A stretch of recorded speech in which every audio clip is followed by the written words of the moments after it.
anak muda baru kerja ya, early career berarti. Yang pertama, hanya fokus mengerjakan tugas yang diberikan. Jadi kurang inisiatif gitu Kang. Padahal dikasih kerjaan A, tapi kan A itu bisa jadi ada A aksen, ada preparation. Lingkungan toksik dihindari atau diatasi gitu ya. Sebenarnya kalau menurut saya balik ke derajat kemampuan kita mengelola situasi. Kalau kita emang kuat, tapi kan sekarang lingkungan kerja itu didominasi oleh Gen Z. Wih, benar, 50.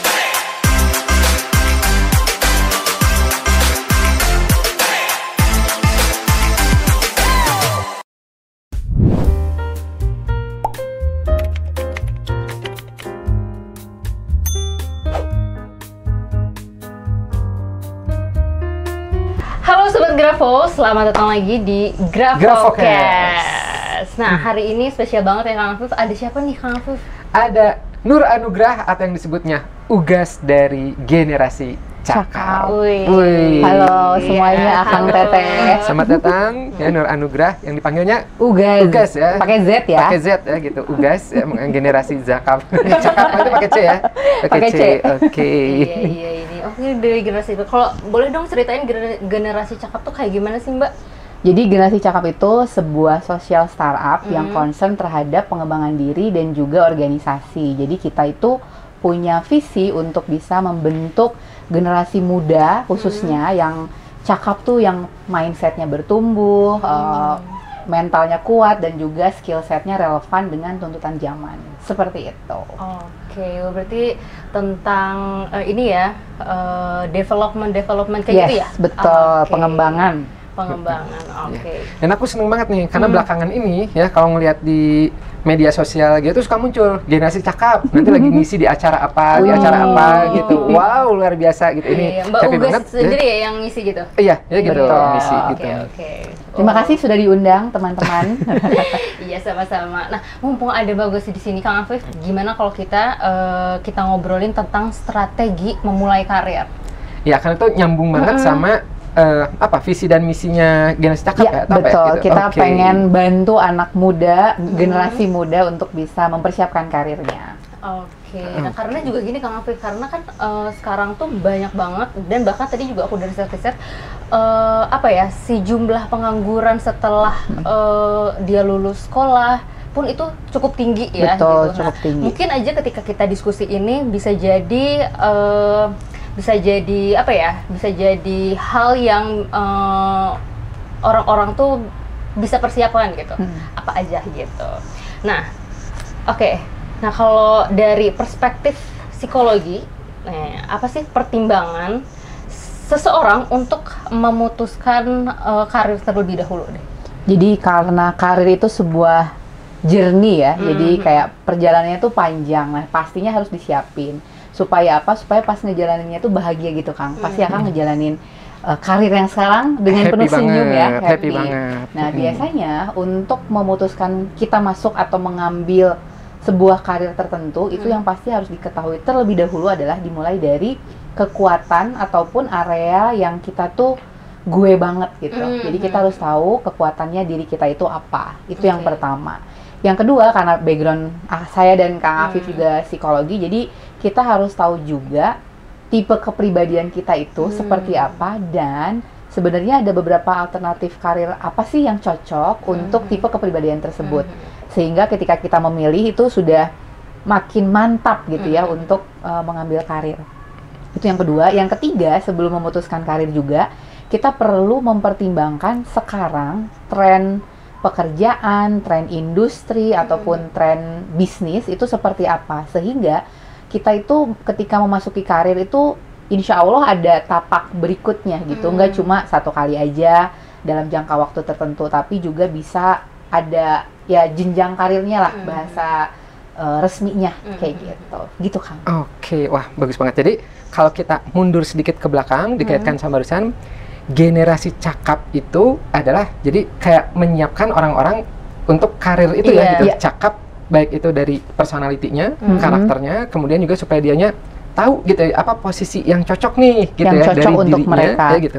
Dan juga tadi yang ketiga apa? Yang ketiga tren dari bisnis atau industri itu kayak gimana sih Gitu. sekarang? Sehingga nanti generasi ini bisa tahu nih, oh trennya seperti apa gitu maksudnya gitu. Trennya seperti apa, saya kayak gimana, dan saya perlu mempersiapkan apa supaya tetap bisa keep up sama bisnis ataupun industri yang sedang in lah gitu. Oke, wah ini kepake banget nih, terutama Iya, untuk benar-benar. mungkin kayak mahasiswa atau yang baru lulus ya gitu, yang belum kebayang dunia karir seperti apa, ya gitu. Sehingga di generasi cakap ini diinformasikan dan diasah ya gitu supaya semakin cakap. Nah, sebenarnya ini menarik sih cakap itu ya gitu, generasi cakap ya gitu, generasi cakap gitu.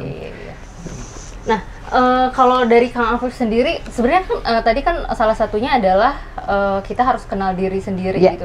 Berarti pas banget ya, misalnya dengan grafologi ya Kang Afif ya. Betul, Jadi cocok banget ya. Nah, tapi kalau misalkan grafologi kan juga Kang Afif bisa ya kita melihat potensi kita bagaimana bakatnya, terus juga. Tapi bisa nggak dari grafologi sendiri itu juga menyesuaikan yang tadi kata Mbak Ugas bilang, menyesuaikan dengan tren sekarang gitu Kang Afif? Iya.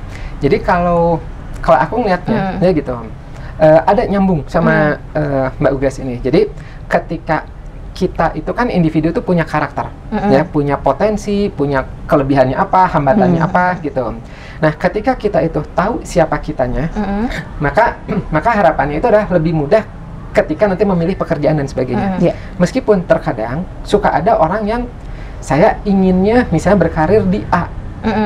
Sayanya suka nih, tapi aduh saya kayaknya masih belum skillnya belum ke situ. Misal saya tuh pengen banget memimpin suatu perusahaan atau apa, tapi belum ke situ gitu. Nah, oleh karena itu kalau di grafologi itu kan membaca potensinya, karakteristiknya. Nanti terkadang dari situ ada yang karakter individu ini bisa dikembangkan untuk leadershipnya, bisa dikembangkan misalnya butuh sosialisasinya, kemudian perlu dikembangkan apanya gitu. Nah, itu biasanya suka kita oper ke pihak ketiga gitu, apakah pelatihan public speaking, pelatihan apa gitu. Nah, kalau aku tadi ngelihatnya, berarti ketika individu ini sudah tahu karakternya seperti apa, perlu dikembangkan, perlu dicakapkan, betul, nyambung kan sama generasi cakap. Oke. Tapi kalau dari gue sendiri untuk salah satu mencari mengenal diri sendiri itu melalui apa? Kalau untuk yang dari generasi cakap lakukan, yang pasti ada online test untuk kepribadian, untuk cari tahu tipikal kepribadian. Karena kita banyak pesertanya dari berbagai daerah, jadi online test atau online psychotest itu adalah cukup bagus gitu ya, yang sesuai gitu.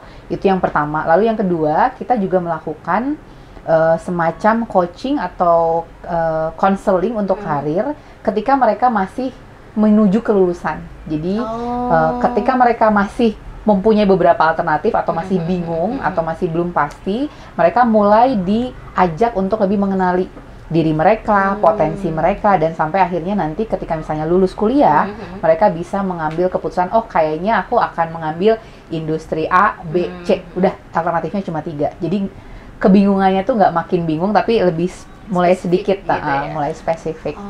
Oke.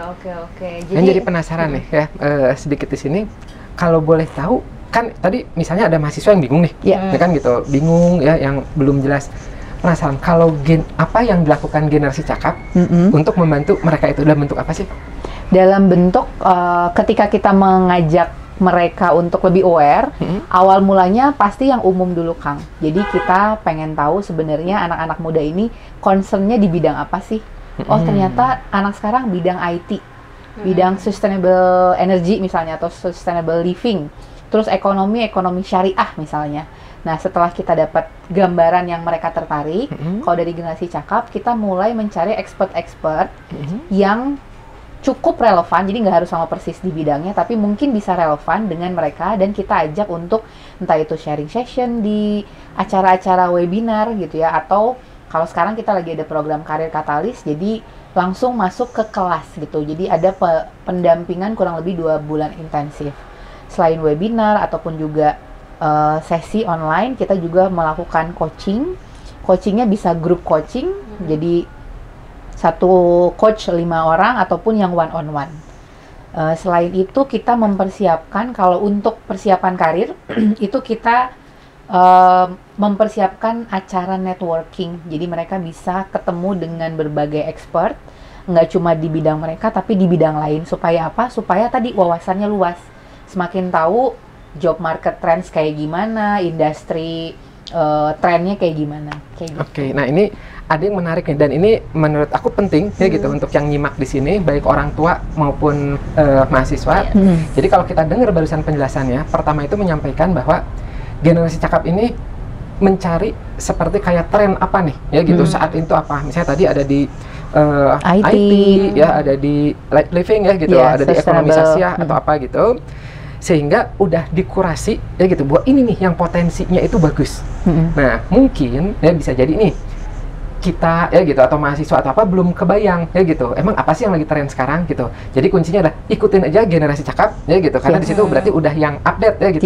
Betul. Dan nanti bisa udah disiapin juga ahli-ahlinya, gitu, program-programnya, ada katalis dan sebagainya, sehingga harapannya nanti berarti kalau kayak gitu secara tidak langsung membentuk untuk generasi masa depan berarti ya? Iya, gitu, kita emang mau ngikutin generasi Indonesia Emas 2045. Siapinnya dari sekarang, nggak mungkin nanti 5 tahun lagi gitu. Oke, wah keren. Aku juga jadi penasaran nih Kang Afif. Nah, karena kan tadi juga kita tadi juga generasi cakap tuh ngikutin trends. Nah, apa sih yang kita harus persiapkan, misalnya dari personality diri kita sendiri untuk tetap relevan dengan perkembangan-perkembangan di dunia karir? Oke, kalau dari individunya yang perlu dipersiapkan yang pasti itu adalah growth mindset dari kitanya sendiri. Jadi mindset kitanya harus bertumbuh. Misalnya, kalau saya kan kenal Kang Afif lama nih ya, dari psikologi, terus grafologi, digital. Nah, orang-orang yang tetap keep up sama tren itu bisa jadi sebenarnya kuliahnya mungkin jurusannya apa? Misalnya ekonomi syariah gitu kan. Ekonomi aja ya. Tapi sekarang ekonomi udah mulai spesifik ke ekonomi syariah dan dia mengikuti itu, nggak terkungkung di satu jurusan aja gitu.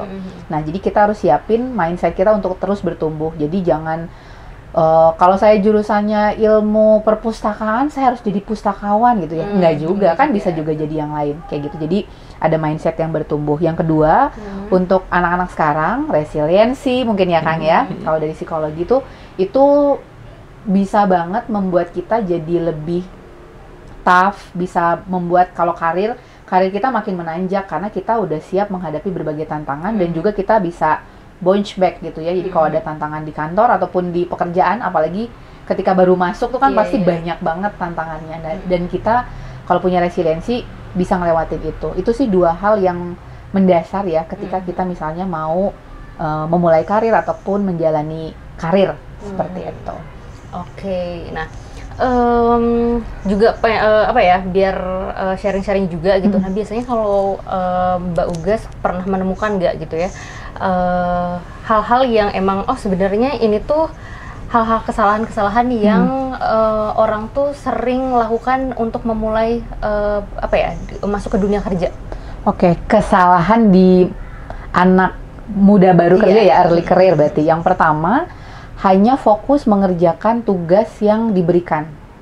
Jadi kurang inisiatif gitu Kang. Padahal dikasih kerjaan A, tapi kan A itu bisa jadi ada A aksen, ada preparation menuju A atau postnya gitu kan. Padahal jadi dia fokus hanya ngerjain yang kalau boleh dibilang job desk-nya aja betul, tapi sebenarnya dengan kemampuan kita anak muda sekarang tuh pinter-pinter pasti. Udah pintar-pintar, gizinya bagus, terus juga emang kreatif, cuma karena pikirannya hanya udah ngerjain yang dikasih aja, padahal sebenarnya ada potensi lain. Jadi sebenarnya kita bisa explore sebanyak mungkin tugas yang diberikan sama pimpinan kita atau sama bos kita gitu ya, karena sebenarnya ketika kita ngerjain satu hal dan kita coba explore yang lain, sebenarnya pembelajarannya balik ke kita.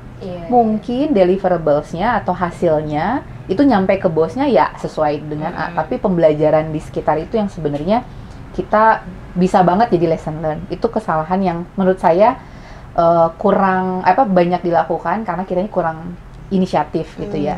Hanya membatasi diri. Seperti itu sih yang paling sering saya lihat.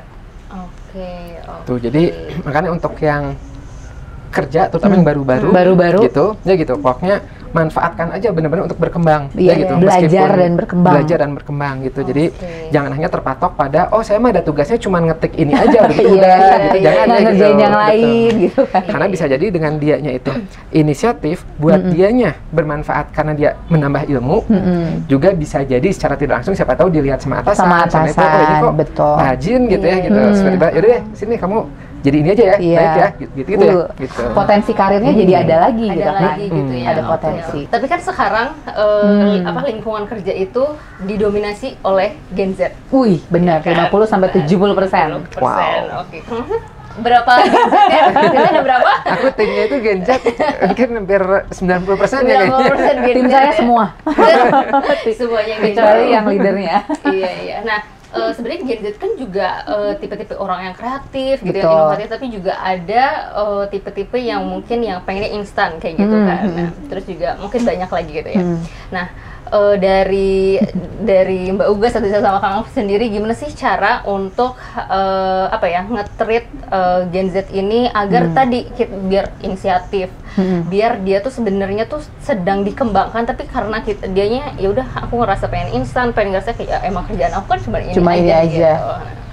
Oke, kalau dari saya dulu ya Kang ya. Kalau sebagai leader gitu ya, atau sebagai pemilik perusahaan ataupun juga kita jadi bos gitu ya di perusahaan, sebenarnya yang perlu kita siapkan nih as a leader itu adalah bagaimana kita menciptakan lingkungan yang menumbuhkan curiosity dari mereka, gitu ya, dari si anak-anak ini.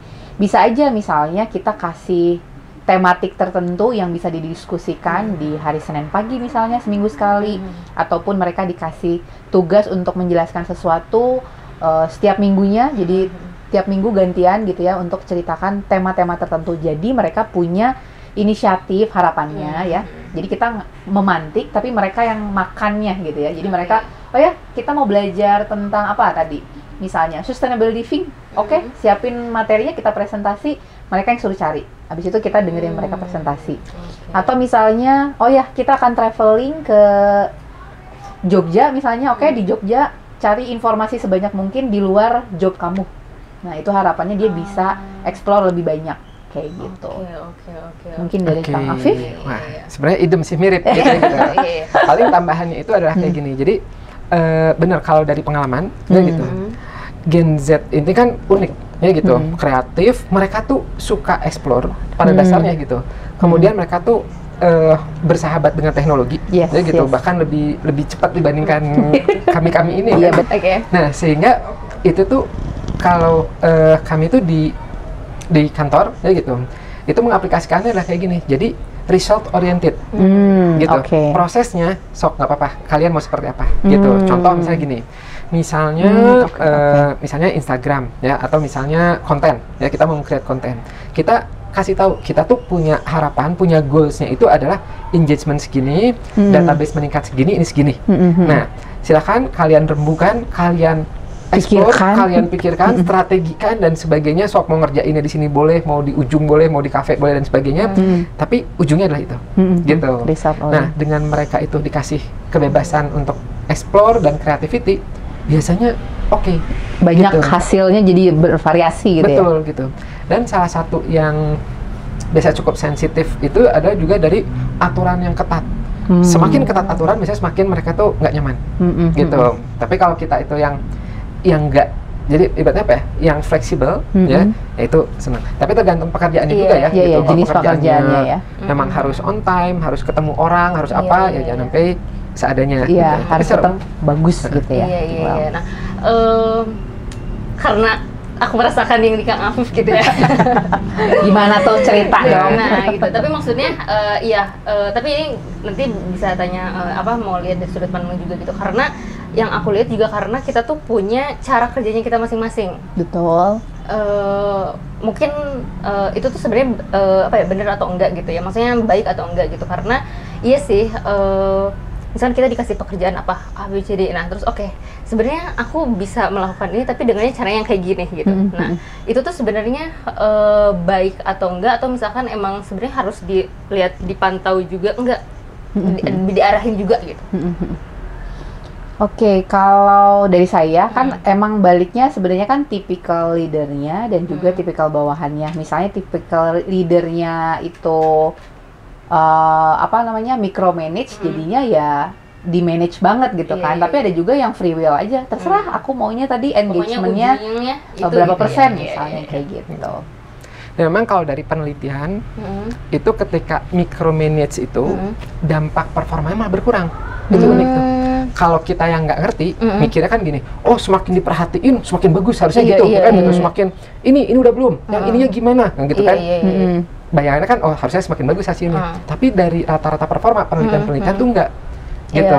Malah semakin diperhatiin semakin, gitu, nggak perform. Tapi semakin di kasih silakan gitu, yang silakan. ini gitu. Nah itu semakin bagus malah, gitu. Oh oke.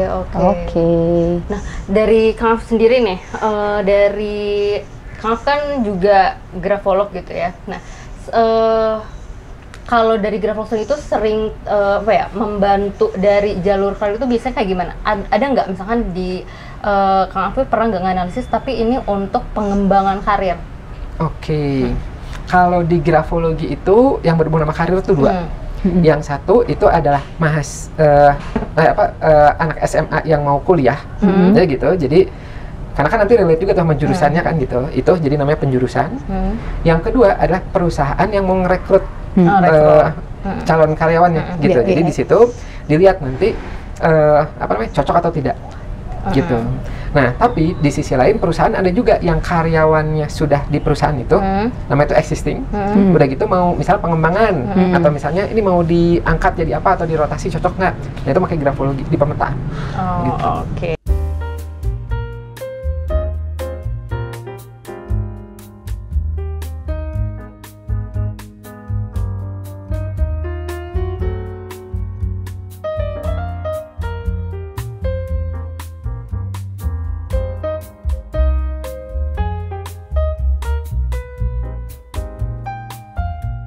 Wah ternyata Kang Alf seru banget ya, kita ngebahas tentang memulai karir itu seperti apa. Nah Mbak Ugas, aku mau tanya lagi nih, kan kita tadi udah ngebahas tentang apa aja yang harus kita persiapin untuk untuk ke dunia kerja gitu ya. Terus juga bagaimana dari mindset dan yang lain-lain. Nah nanti ketika kita sudah bekerja, nah gitu kan. Tadi juga Mbak Ugas jelasin gitu bahwa di pekerjaan juga kita harus explore, kita harus inisiatif dan lain-lain gitu. Nah ada nggak tips untuk work-life balance-nya antara kehidupan yang profesional dan kehidupan pribadi? Oke, work-life balance itu memang seperti surga gitu ya, kayak pengennya kayak gitu, tapi sebenarnya ketika kerja itu namanya juga kerja pasti ada yang di-sacrifice ya, ada yang dikorbankan gitu kan, antara mungkin hidup pribadi atau apapun ya, misalnya keluarga gitu ya, itu juga termasuk. Nah sebenarnya ngomongin batasan soal karir itu sebenarnya balik ke tujuan kita dulu. Jadi kita tuh mau karirnya itu mau jadi apa atau mau sampai level apa misalnya gitu ya, itu yang perlu kita pegang benar-benar dulu. Kalau memang mau jadi CEO, kalau boleh saya bilang pasti work life balance-nya nggak balance gitu ya, WLB-nya tuh jadi nggak ada gitu kan, malah memang mungkin 70% hidupnya adalah buat bekerja. Tapi kalau memang kita, oh ya kayaknya aku cocoknya paling mentok ya manajer aja cukup, atau VP atau ya GM misalnya, itu kan juga pasti ada persentase yang seperti itulah memang tuntutan jabatannya. Itu yang pertama, kita harus tahu tujuan akhirnya. Lalu juga pekerjaannya, kita bisa bilang jadi nggak balance karena misalnya pekerjaannya tuh nggak gue banget, yang tadi saya ceritain. Kalau memang pekerjaannya gue banget, gue kerja 10 jam, menurutku juga itu tetap menikmati. Pun setelah 10 jam dia pulang ke rumah, ketemu anak, ketemu istri, ketemu keluarga, dia bisa memanfaatkan kualitas waktunya walaupun sedikit. Jadi work life balance itu bukan ngomongin jam kerjanya harus balance gitu ya di rumah dan di kantor, tapi quality-nya kan, quality kerjanya kayak gimana dan quality dia bersama keluarga misalnya, kayak gitu. Itu yang perlu diperhatikan, karena kalau ngomongin teori kan jadi sekarang itu bukan work life balance lagi, bukan WLB, tapi ada namanya work life integration. Semenjak ada pandemi kemarin, penelitiannya juga jadi ngomonginnya bagaimana work life kita itu jadinya terintegrasi. Profesional dan personal sekarang ruangnya itu cuma beda buka pintu doang. Buka pintu saya udah kerja lagi, balik saya udah pulang ke rumah, tanda petik gitu ya. Ada juga namanya work life harmony gitu. Jadi sekarang term work life balance itu sudah mulai bergeser ke work life integration dan harmony. Seperti itu. Kalau untuk memulai karir itu sendiri nih, lebih baiknya itu jadi generalis atau jadi spesialis? Iya. Lebih baik yang mana dulu sebenarnya bisa dua-duanya. Kalau generalis ya emang dia punya potensi sebagai generalis ya, pekerjaannya juga bisa dilakukan dengan background pendidikan apapun, bisa dilakukan oleh level pendidikan apapun juga bisa jadi generalis. Tapi ada juga yang emang kuliahnya, pekerjaannya spesialis, misalnya SPSI ya, sarjana psikologi, nanti bisa pegang alat tes psikologi. Non psikologi yang nggak bisa masuk gitu ya, karena terikat kode etik. Jadi kita akan jadi spesialis. Jadi kalau yang mana duluan, dua-duanya sebenarnya bisa. Balik lagi, kita mau punya rencana karir, tujuan akhir karirnya sebagai apa? Kalau kita mau jadi leader, mau nggak mau kita harus jadi generalis. Tapi kalau kita mau jadi peneliti, mau jadi expert gitu kan, pasti dia rencana karirnya akan jadi spesialis kayak gitu. Nah, kalau anak muda sekarang, kalau kita emang ngerasa kayaknya gue punya rencananya mau jadi pimpinan gitu ya, udah siap-siap aja, kita belajar semua hal, disiapin tuh growth mindsetnya, resiliensinya, kita ngerti tren ini itu, jadi punya wawasan yang lebih luas kayak gitu. Wah berarti apa ya, maksudnya ini dapat insight banyak banget ya untuk nanti kita untuk teman-teman nih ya yang pada mau atau misalnya memulai karirnya gitu ya. Berarti nanti kalau misalkan kita atau misalkan teman-teman yang mau ada konsultasinya tuh kayak gimana sih kalau di Generalis Cakap? Kita punya coaching atau juga konseling karir itu untuk teman-teman yang masih bingung menentukan karirnya, atau teman-teman yang mau switching karir, itu juga banyak yang konsul ke Generasi Cakap. Terus juga kita punya beberapa program untuk yang intensif, ada karir katalis, tapi memang sudah atau sedang berlangsung. Ada juga kelas-kelas webinar lainnya ngomongin tentang karir development, dan juga ada kayak IG Live, atau mungkin nanti kita bikin kayak gini ya. Iya nih, menarik ya, seru kan ya. Dan pasti banyak yang butuh. Anak-anak muda banyak yang butuh ini. Betul. Dan pasti juga kan kayak banyak apa ya, karena kalau anak muda kan pasti mainnya di sosial media gitu. Nah di X kalau sekarang gitu, itu banyak banget curhatan-curhatan tentang karir ya, tentang pekerjaannya, tentang lingkungannya dan yang lain. Nah sebenarnya ini masih ada aku masih ada ini sih, masih ada pertanyaan. Ini penasaran banget karena ini banyak banget yang ditanyain ya, banyak banget pembahasannya ini di sosial media. Nah, ketika kita sudah di dunia kerja, nah aku nggak tahu juga sih kata lingkungan toksik itu tuh seperti apa, maksudnya si indikatornya kayak gimana. Tapi untuk si generasi ini yang untuk karir, itu tuh hal-hal yang harus dihindari atau dihadapi. Lingkungan toksik dihindari atau diatasi gitu ya. Sebenarnya kalau menurut saya balik ke derajat kemampuan kita mengelola situasi. Kalau kita emang kuat, tanda petik ya, kuat tuh apapun ya, fisiknya juga kuat, karena kan kadang toksik ngaruh ke fisik, mentalnya juga masih kuat, ya dihadapin aja sampai mentok mungkin bahasanya ya. Mentok tuh sampai kayak gimana? Mentok tuh udah sampai gejalanya psikis gitu ya, sampai ke bawah mimpi, sampai sakit masuk rumah sakit, sampai susah ketemu orang tua misalnya, atau susah ketemu pacar gitu ya. Kan karena ada yang kerjanya tuh benar-benar nggak bisa buat seseorang kemana-mana, dan kitanya juga ngerasa saya cukup, bisa jadi ini adalah waktunya untuk switching karir misalnya, atau pindah tempat.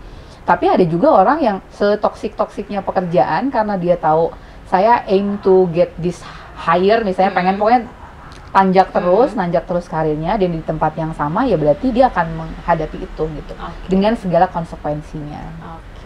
Berarti tergantung diri sendiri ya. Kapasitas kitanya, kalau kitanya emang mungkin udah cukup dan kayaknya ini udah nggak gue banget ya, silahkan ambil keputusan. Oke, kalau menurut Kang Alif gimana? Iya, ini ada tambahan Gimana, nih. Kak? Jadi betul banget ya, kan suka ada yang wah ini lingkungannya toksik, ya kan gitu. Memang yang aman sih sebaiknya jangan sampai merasa sampai sakit gitu, Iya, sampai stres, iya, sampai iya. apa gitu, Yes. udah gitu baru keluar gitu, jangan gitu, ini kan iya, sayang iya, ya gitu. iya, iya.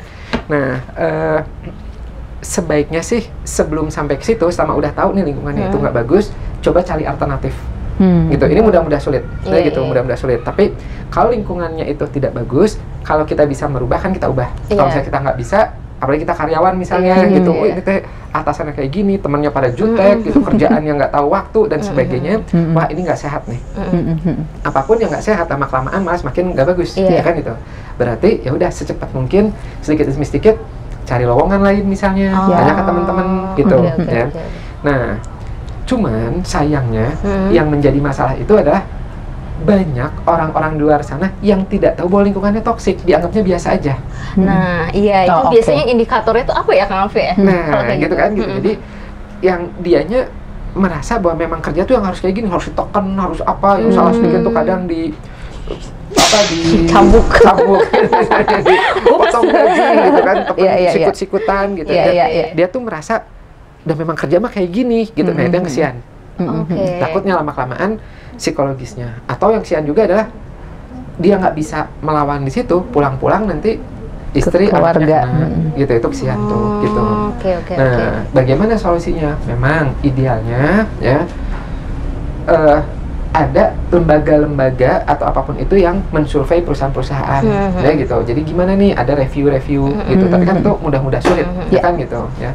Kalau idealnya sih ya masuk gitu. Saya pernah ngelihat ada satu video di luar negeri yang sampai pimpinannya itu turun ya ke perusahaan ini ada apa nih gitu. Kok ada ini sampai pimpinan dari pemerintahannya itu turun untuk meluruskan itu. Ya. Gitu. Nah, itu bagus tuh berarti Iya, iya, gitu. iya, Nah, harusnya kan seperti itu. Tapi kan nggak memadai ya gitu. Tapi Kang Alfi penasaran sih sebenarnya di posisi seperti apa yang memang itu tuh merasa kita tuh ini lingkungannya tuh toxic gitu. Sampai apa ya? Misalnya indikatornya tuh apa ketika oh kayaknya aku daripada aku lama-lama di sini jadi nanti tadi takutnya kayak gimana. Sebelum itu tuh apa yang kita bisa lihat gitu Kang? Ya kalau dari aku sih gini, itu kan banyak banget ya, toxic itu banyak banget, bener yang barusan Mbak Uga bilang, Mbak Ugas bilang. Jadi ada atasannya, ada temannya, ada pekerjaannya, ada macam-macam gitu. Nah, tinggal dilihat aja. Kalau misalnya kita ambil 3 standar normal, ya 0 gitu, ada standar plus, ada standar bawah. Oke. Normal tuh gini, kalau orang kerja masuk jam 8, pulang jam 4, selesai, terus udah gitu nggak ada apa-apa, ya gitu, itu baik-baik aja. Oke. Tapi kalau masuk jam 4, masuk jam 8, pulang jam 4, dia mengerjakan tugasnya, kemudian ada atasan yang bilang, kamu bagus ya, makasih, padahal dia mengerjakannya normal, ya gitu, berarti itu bisa jadi positif. Ini kalau secara leadership, secara Oke, atasan, oke. atau teman-temannya baik-baik aja, ya, jadi ada apresiasi, ada, itu berarti positif, gitu. Tapi kalau dari situ, kemudian ada yang negatif, misalnya, dia udah ngerjain normal, tapi kok pulang bawaannya nggak enak ya, teman jutek, teman apa, berarti dia mengerjakan tugasnya tapi mendapatnya minus, maka berarti itu udah indikator toksik. Indikator. Apapun itu, mau atasan, mau teman, mau pekerjaan, gitu. Mungkin ya gampangnya gitu. Oke, berarti bisa dilihat dari itu ya Kang Afif ya. Oke. Nah, mungkin ada apa ya? Ada tips-tips lain nggak nanti kalau misalkan kita berarti konsul ke generasi cakap tuh bisa ada apa aja sih kalau di generasi cakap untuk konsul-konsulnya? Layanannya ya, kita bisa tadi ya untuk mengecek seberapa atau kecocokan dengan pekerjaan ataupun dengan kalau kayak jurusan ya, penjurusan itu juga bisa. Terus juga yang kalau utamanya kalau dari kita adalah lebih ke career coaching ataupun counseling gitu ya, itu yang juga salah satu yang kita berikan, kita provide ke anak muda. Kalau untuk ke perusahaan mungkin nanti bisa collab ya, kita bikin kegiatan-kegiatan untuk seperti pelatihan ataupun juga workshop di perusahaan-perusahaan. Itu yang sebenarnya salah satu yang kita banyak kerjakan dari generasi cakap. Katanya cara daftarnya kayak gimana? Oh, cara daftar untuk ke generasi cakap itu bisa teman-teman bisa menghubungi ke helpdesk-nya Generasi Cakap. Kalau untuk program karena sedang berlangsung itu sign up-nya di website. Tapi juga nama websitenya generasicakap.com. Adapun juga kita kerjasama dengan sebuah LMS itu boleh disebutin nggak? Boleh. Kita kerjasama dengan platform Tempo Institute untuk bikin kelas-kelas dan selanjutnya akan masuk ke LMS-nya. Insya Allah ya, kita sebentar lagi akan launching ya gitu. Iya, seperti itu. Oke, terima kasih Mbak Ugas dan juga Kang Afif. Seru ya, ini ternyata seru banget gitu gitu. ya. Aku dari tadi sambil ngebayangin, seandainya dari muda tahu, kayaknya aku ikutan juga deh.